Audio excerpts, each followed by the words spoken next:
His name is Dean Winters, but you may know him as Mayhem. And be better protected from mayhem. Like me. His commercials for Allstate are among the longest-running ad campaigns on TV, maybe because they ring true. It's tough to get noticed as an actor. Dozens of people who look just like you are all trying out for the same parts. But then on top of that, the people who hold the keys to your career are often rude and dismissive. Winters got a taste of that, losing his temper at one point during a reading after being totally ignored by the project's director. He told Backstage, "This guy is in the back on his phone, texting and eating a sandwich. I remember taking my script and throwing it at him, hitting him in the face. I walked out of the room." Winters finally got a major break in 1997, landing the part of Ryan O'Reilly in the critically acclaimed HBO series Oz. He has parlayed that success into a variety of roles. It's good to know throwing a script at a director isn't enough to get you blacklisted, but the grind never stops. One would assume that getting a gig on a revered HBO show means plenty of new doors opening, but that wasn't really what happened for Winters. He told Backstage, "If you would have asked me 26 years ago when I started if I'd still be auditioning, I'd be like, hell no, but of course I am." Before, during, and after his 6 seasons on Oz, Winters had multiple guest roles on other shows, including NYPD Blue, Sex and the City, and CSI Miami. Winters was mostly working as a dramatic actor, but it would be a comedic role that would paint him in a new light for lots of viewers.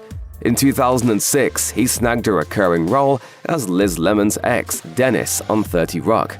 Dennis was a chaotic character Liz just couldn't quit, sort of a version of Mayhem himself. Yeah, you like that? Maybe a couple photos where you don't give the thumbs up? Nah, that's my thing, dummy. In his interview with Backstage, Winters revealed that he initially walked out of his 30 Rock audition. He said, "I go into the room, I see 20 guys. I recognized all of them. They were all comics. They were famous guys. I was a drama guy. I'm like, what am I doing here? I signed the list, I sat down, looked around the room, and I'm like, I don't have a shot in hell. I got up and I left." Winters walked to Central Park and got himself a beer. He was ready to get on with his day when he got a call from his agent's assistant, who told him that if he didn't at least audition for this job, they were going to drop him as a client.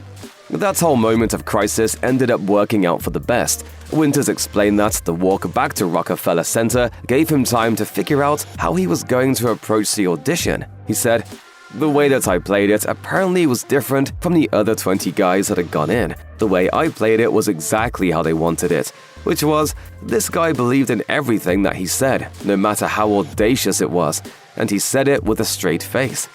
Winters ended up appearing in all 7 seasons of 30 Rock, in 15 episodes. In 2009, bad auditions became the last of Dean Winters' worries. A health scare threatened to not only derail his career, but also put his life in jeopardy. One day that June, Winters woke up suffering from a high fever. He hoped it would go away on its own, but it instead got worse. He later realized he had contracted a bacterial infection. Winters made the trip to his doctor's office, but collapsed just outside. He had gone septic and had to be rushed to the hospital. On the ride over, his heart stopped. He told Us Weekly years after the fact, "I was dead in the back of an ambulance, and the great doctors at Lenox Hill Hospital brought me back to life after around 4.5 minutes." Apparently, he wasn't told immediately that he had died. That information came several months after the fact, but it was probably for the best, given that Winters still had a long road to recovery. He spent 3 weeks in intensive care. Winters would later tell the Sioux City Journal that someone told him he was never going to walk again. It was only the beginning of what would become an arduous healthcare journey. Following his stint in the ICU, Winters went back home to recover.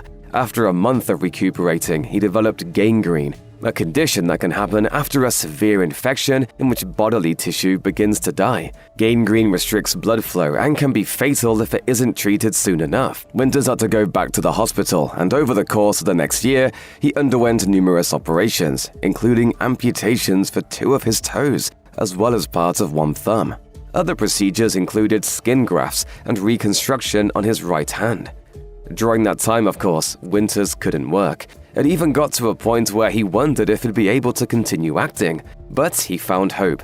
He told the Sioux City Journal, "I was feeling sorry for myself. I had lost toes and half a thumb, and the tip of my nose fell off, and this nurse took me to the children's burn unit.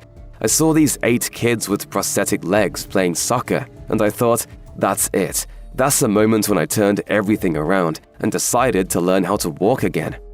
That's precisely what Winters did, and he managed to get his career back on track. In a candid interview with Page 6, Winters detailed his struggles with neuropathy after his numerous surgeries. It's nerve damage after an infection that can affect feeling in different areas of the body, particularly the hands and feet. Neuropathy can cause tingling sensations or pain in certain situations, and for Winters, it's still a daily struggle. He told the tabloid, "I haven't taken a step since 2009 without being in pain. I've got neuropathy on a whole different level where I can't feel my hands and my feet. But if I stepped on a pebble, it's like I go through the roof." There are treatments for neuropathy, but clearly they can't do enough to make Winters' pain entirely go away. It makes everyday life hard, but he refuses to let it get him down. He added, "I've been sucking it up because, the alternative is not a place where I want to be." You really have to take what's given to you, whether it's good or bad, and you have to make it great. Winters was originally cast in the role of John Haplin on the ABC drama Happy Town, which aired in 2010. He filmed the unaired pilot and was even in early promotional images for the show, but due to his various hospitalizations and surgeries, Winters wasn't available to shoot the full series. So Winters' role was recast with Wing star Steven Weber. The series focused on a small town that endured multiple mysterious child kidnappings. Haplin was one of the parents of one of the missing children. In the mold of mystery box shows like Lost and Sense8, it became clear that more is going on than it seemed, and possible mystical forces were at play. Winters may have actually been better off missing out on the series. It got mixed reviews and suffered from low ratings, so ABC cancelled it after only 6 episodes aired. 2 additional episodes were eventually released on the network's website, but that was all she wrote for Happy Town. Though he had to back out of Happy Town, Dean Winters was able to bounce back relatively quickly. Around the time all of his medical procedures happened, he joked to Page 6 that people in LA thought he was dead. Fortunately, he had already worked in the industry for over a decade at this point. Even with his hiatus, Winters soon realized that he had some true friends in Tinseltown who certainly hadn't forgotten about him. Winters told the Sioux City Journal that one of the first people to reach out to him after his health ordeal was Tina Fey, who insisted that whenever he was ready, they would put Dennis back in 30 Rock. They were even willing to work around his limited capabilities after his surgeries. Winters said, "They put work gloves on my hands because both of them had been cut open. They put me in a cast because they had cut off my baby toe. And she leaned me up against a wall and I did a scene like that. That was my first day back." Dennis Leary also brought Winters back in front of the camera. Winters had played the recurring character Johnny Gavin on Rescue Me through the first 5 seasons, but had to sit out season 6. Leary, the show's star and producer, ensured he returned for an episode in season 7. These gigs reminded Hollywood that Winters was alive and well, and work started flowing in more regularly, including a small part in 2014's John Wick. His reputation preceded him with that one. He told Esquire, "I didn't have a good audition, but the directors, Chad Stahelski and David Leitch, were big Oz fans, so they were like, when you walked in the room, you had the job."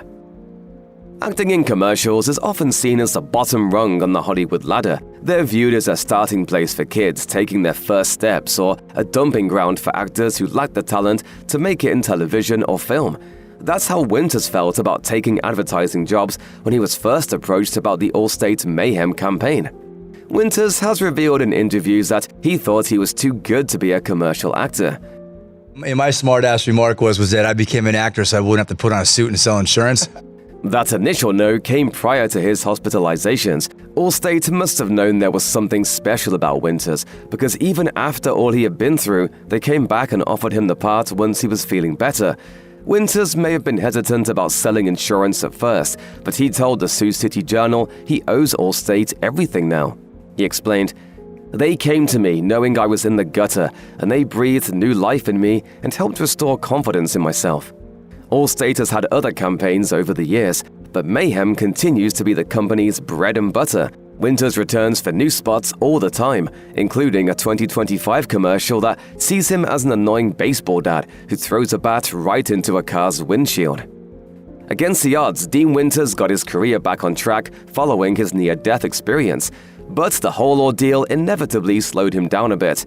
He told the Sioux City Journal that he can no longer box despite loving it prior to his medical emergency. He also has to communicate with producers about what he's able to actually perform. He said, "When we did Oz, I never said no to anything. Now I can't walk without shoes on. I can't walk barefoot." Winters' brush with death has made him appreciate the business more. He has his share of audition horror stories, having spoken about failing to land parts in great movies like Michael Clayton and Winter's Bone. Yet, after his surgeries, he's more optimistic about whatever comes his way. He said, "Right before I got hurt, I was in a negative place about the business. I wasn't appreciating it for what it is. And now I really appreciate the community, the actors, the writers, and producers." Winters still regularly gets acting work outside of his Allstate Mayhem gigs. He was part of another Tina Fey project, playing Nick in the Peacock comedy Girls 5 Ever. He also recently got to work with Spike Lee, playing a detective in his 2025 neo-noir crime thriller, Highest to Lowest. Winters had a long journey to recovery, but he got there. It's a character arc worthy of a Hollywood blockbuster.